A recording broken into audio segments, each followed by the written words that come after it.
অনেক অর্থে তো বলা যায় যে ডিসইনফরমেশন বা মিসইনফরমেশনের রাজা হচ্ছে ডোনাল্ড ট্রাম্প, যে কারেন্টলি হচ্ছে এখন বিশ্বের সবচেয়ে ক্ষমতাশালী দেশের হচ্ছে প্রেসিডেন্ট।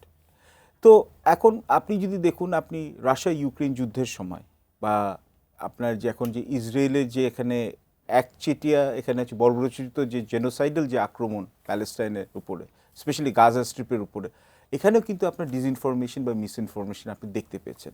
এবং আপনি যদি দেখেন এখন প্রবলেম হচ্ছে যে যেটা হচ্ছে যে হুম টু ট্রাস্ট। এখন বিবিসি ভেরিফাই দেখেছে এখানে যে আপনার যে যতগুলো পোস্ট আসছে এখানে হচ্ছে অনেক অংশে হচ্ছে যে ভারতের যে এখানে হচ্ছে ক্লেমসগুলো, যে এখানে হচ্ছে যে পাকিস্তানের উপর আক্রমণ করে যে এখানে হচ্ছে ম্যাসিভ ওখানে ড্যামেজ করেছে, বা পাকিস্তানের কিছু অংশ এখানে আছে যে নর্দার্ন কমান্ডের উপর আক্রমণ করেছে এবং এটা করেছে, অনেক ক্ষেত্রে দেখা গেছে হচ্ছে যে আইদার গেমসের এখান থেকে নিয়ে আসা হয়েছে বা পুরানো একটা ফুটেজ থেকে নিয়ে আসা হয়েছে।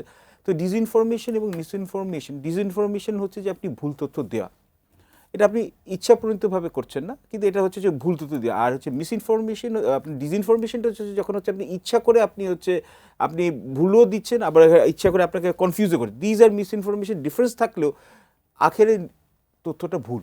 কিন্তু সোশ্যাল মিডিয়াতে আপনি যদি দেখেন, স্পেশালি আজকাল যেটা টুইটার ছিল এখন এক্স, এটা কিন্তু দুই পক্ষই ব্যবহার করছে, ভারতও করছে, পাকিস্তানও করছে।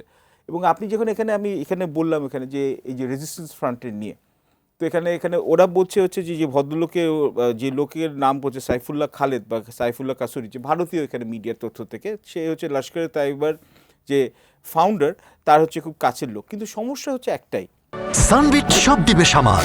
সানবিট ম্যাজিক প্রেস ডিশওয়াশিং এর মাথা ঘোরানো সলিউশন।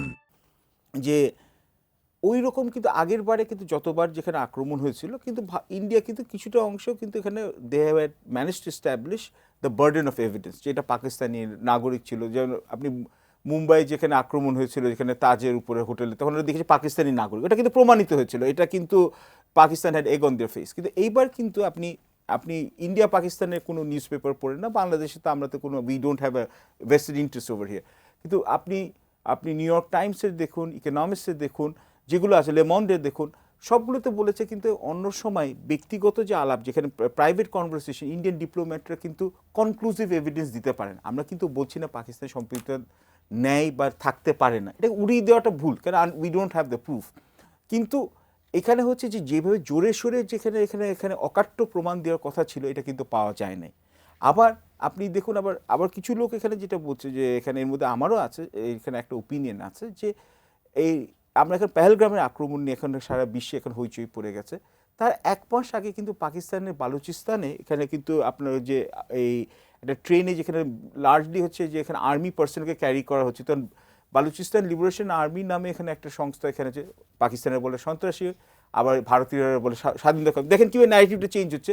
প্রায় শতাধিক মতো মানুষ নিহত হয়েছিল। এখন অনেকে এটা কেউ কেউ ধারণা করে যে এই পাকিস্তানের যে আক্রমণটা আর কাশ্মীরের যে আক্রমণ টিট ফর ট্যাট অ্যাটাক নাকি না। আপনি কিন্তু পাকিস্তান এবং ভারতের ডিপ স্টেট কিন্তু দুজনের কিন্তু একটা এনগেজমেন্ট থাকে, এটা প্রক্সি ওয়ার্ক করার জন্য, কিন্তু মাঝে মধ্যে এটা এটা আউট অফ বাউন্ডস করে যায়।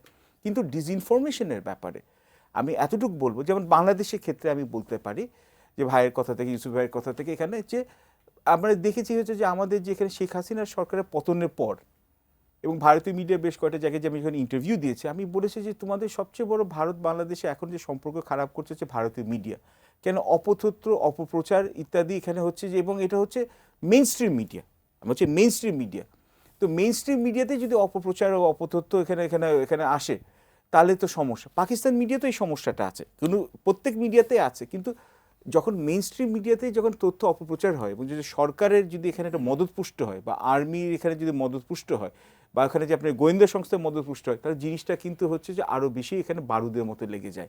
তো সত্য তথ্যটা এখানে ধৈর্য ধারণ করে সত্য মিথ্যাকে ভেরিফাই করে করাটা ওর আগেই তো কাহিনী হয়ে যায়। এবং যেটা ভাই সত্যিই বলেন যে truth is the first casualty of war. So এখানে গ্রে জোন ওয়ারফেয়ার যেটা আছে, এখনকার নতুন যে টার্মিনোলজি আছে, ইনফরমেশন ওয়ারফেয়ারও একটা বড় বিষয়।